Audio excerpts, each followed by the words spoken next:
접경 지역의 모든 북남 연계 조건들을 철저히 분리시키기 위한 단계별 조치들을 엄격히 실시하여야 하겠습니다.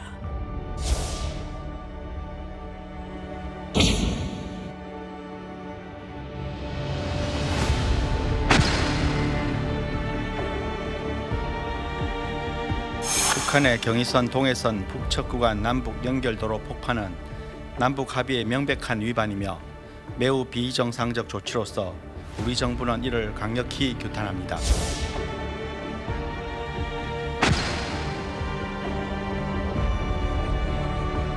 지금 남북 관계가 급격하게 경색됨에 따라 접경 지역 주민들의 생명과 안전이 위협받는 엄중한 상황입니다.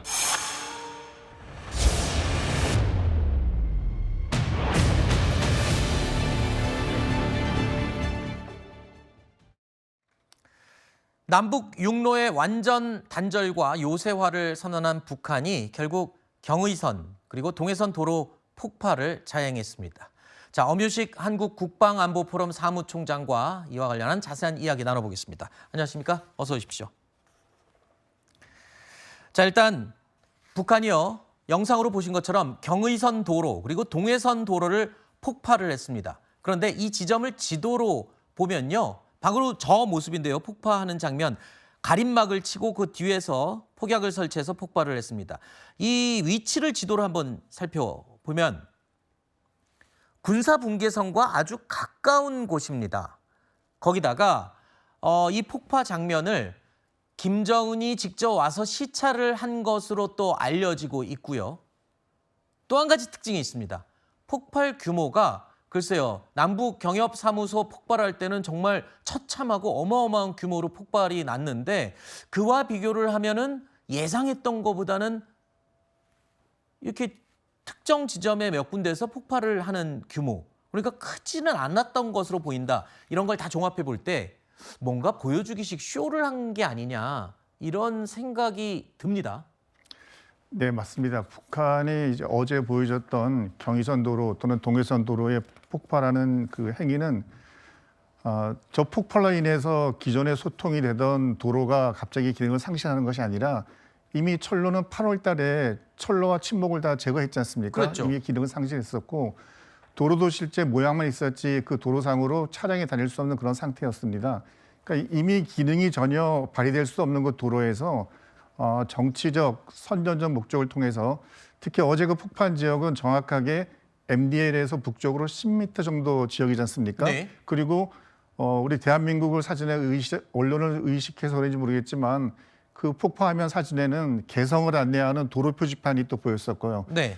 북한 입장에서는 이러한 자기들이 대한민국과의 어떤 단절 또는 그 비무장지대의 요새화 이런 자기들의 목적을 대한민국과 전 세계에 알릴 수 있는 선전 측면에서 가장 그 현명한 시점에서 자기들 나름대로는 가장 유리한 시점에서 폭파행위를 했다고 봅니다.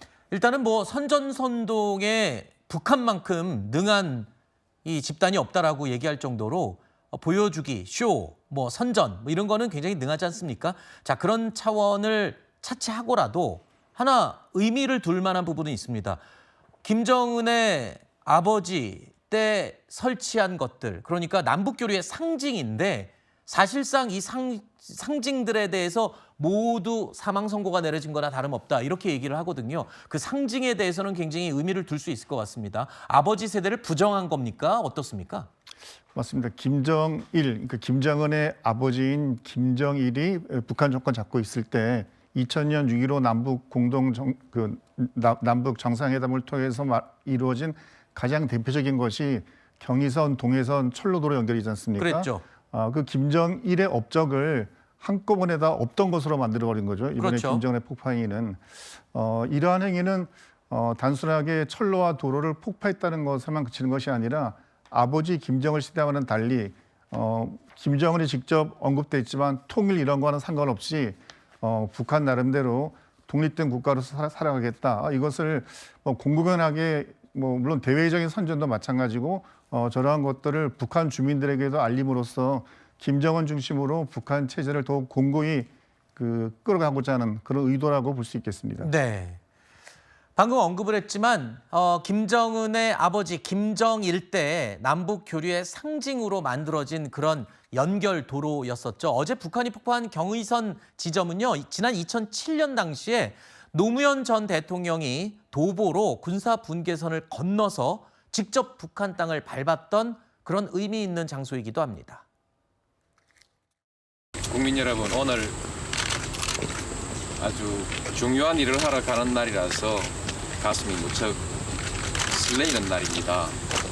눈에 보이는 것은 아무것도 없는데 여기 있는 이 선이 지난 반세기 동안 우리 민족을 갈라놓고 있는 장벽입니다. 이제 저는 이번에 대통령으로서 이 금단의 선을 넘어갑니다. 제가 다녀오면 또 더 많은 사람들이 다녀오게 될 것입니다. 그러면 마침내 이 금단의 선도 점차 지워질 것입니다. 저런 상징적인 도로가 폭파된 건데 이게 상징뿐만 아니라 우리 피와 같은 세금이 어마어마하게 투입된 도로였습니다. 우리 세금 약 1,800억 원이 투입된 것으로 알려지고 있는데 이게요, 차관 형식입니다. 그러니까 빌려준 돈이죠. 우리가 그냥 낸 돈이 아닙니다. 통일부는 어제 이 차관에 대한 상환을 해야 될 의무가 북한에 있다라고 강조했습니다. 저 도로 만들 때 우리가 대준 돈, 빌려준 돈, 북한이 파괴했으니 우리한테 갚거나 돌려줘야 된다라고 얘기를 하고 있는데 글쎄요, 이게 현실적으로 북한이 우리에게 돈을 줄 가능성이 있습니까? 이미 북한이 뭐 어제뿐만이 아니라 2000년부터 여러 가지 우리 대한민국의 차관전을 통해서 만들었던 건물 또는 시설물들을 임의적으로 폐쇄하거나 또는 폭파해서 엎치지 않습니까? 네. 그리고 그거에 대해서 일말의 사과라든지 어떤 책임감을 느낀다는 표현 한 적도 없고요. 우리 정부 입장에서는 저런 것들이 결국 국민의 세금으로 전부 지원된 것들인데 북한이 일방적으로 파괴하고 또는 약속을 파괴하는 이런 것들을 그냥 인정하고 그냥 넘어가서는 안 된다고 봅니다. 네. 그래서 물론 우리가 북한 보고 뭐 배상 또는 변상을 하라고 요청을 한다고 해서 북한이 그걸 그대로 따를 일은 없겠지만 우리 정부 차원에서는 명확하게 선은 긋고 가야 된다고 봅니다. 보통 우리가 계산은 분명히 해야 된다는 말이 있지 않습니까? 네. 앞으로 미래에 또 어떤 일이 일어날지 알 수 없는 거기 때문에 현 상황에 대해서는 명쾌하게 정리해서 북측한테 요구할 것은 요구하고 또 기록으로 남겨야 될 것은 남겨야 된다고 봅니다. 아니 명쾌하게 정의를 내려서 돈을 달라 그래도 안 주는 걸 그러면 어떻게 합니까? 남북 관계라는 것이 지금의 시각으로만 계속 가지는 않고 또 어느 순간에는 네. 새로운 환경을 맞이할 수도 있거든요. 네. 예, 그럴 때는 그러한 것들이 또 남북 관계의 새로운 국면을 만들어가는 네. 하나의 또 단초가 될 수 있다고도 볼 수 있습니다. 알겠습니다. 앞으로 이 또 어떤 남북 관계가 형성될지 모르지만 우리가 절대 잊지 않고 이런 거는 계산서 장부 써놓듯이 하나하나 차곡차곡 우리가 쌓아놔야 될 부분인 것 같습니다. 한반도의 긴장이 이렇게 고조되고 있는 상황에서 김동연 경기지사는요, 파주와 연천, 김포를 위험구역으로 설정했습니다. 대북전단 살포를 단속하겠다라고 경고도 했는데요. 지금 대북전단이 또 살포된다면 북한의 지금 반응으로 봐서는 굉장히 좀 강력한 충돌도 벌어지지 않을까 우려하는 사람들이 있는데 전문가는 어떻게 보시나요? 네, 물론 이제 이러한 것들이 우리 탈북자나 민간 단체에서 대북 전단 살포에 대해서 여러 가지 북한이 대응을 해왔지 않습니까? 그로 인해서 북한이 보여줬던 뭐 오물풍선을 보낸다든지 또는 강화도 지역에서 기괴한 소음 방송을 한다든지 뭐 이런 것들도 계속되고 있던 것들이고요.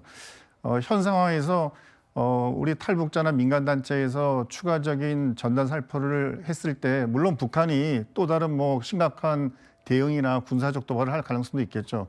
그렇다고 해서 우리가 마치 북한에 밀려가지고 북한의 저러한 압력이나 압박에 밀려서 우리가 하던 것을 하지 않는 모양새가 되는 것은 매우 바람직하지 않고요. 북한의 저러한 여러 가지 도발에 대해서 경기도가 저런 조치를 취한 것은 경기도 입장에서는 어쨌건 경기도민의 안전이 매우 중요하지 않습니까? 네. 예, 그런 측면에서 경기도에서 고민을 통해서 만들어낸 방책이라고 생각을 합니다. 네. 지금 북한이 이 도로를 폭파시키는 것, 뭐 일종의 선전이자 쇼다 이런 분석이 굉장히 지배적인 가운데 북한은요, 정작 주민들도 볼 수 있는 매체에다가는 도로 폭파 사실을 보도하지 않았습니다. 그 대신 이런 내용을 또 보도를 했더군요.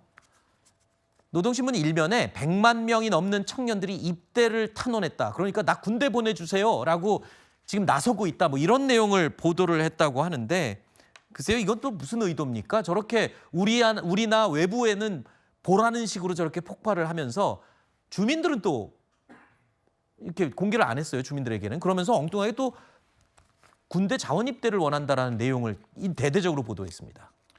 최근 북한이 보여주고 있는 여러 가지 그 노골적인 행동들은 북한이 김정은 중심의 아주 단호한 정치 체제 또는 김정은 중심의 독재 체제를 유지하기 위한 여러 가지 이제 방편으로 생각하고 있는데요.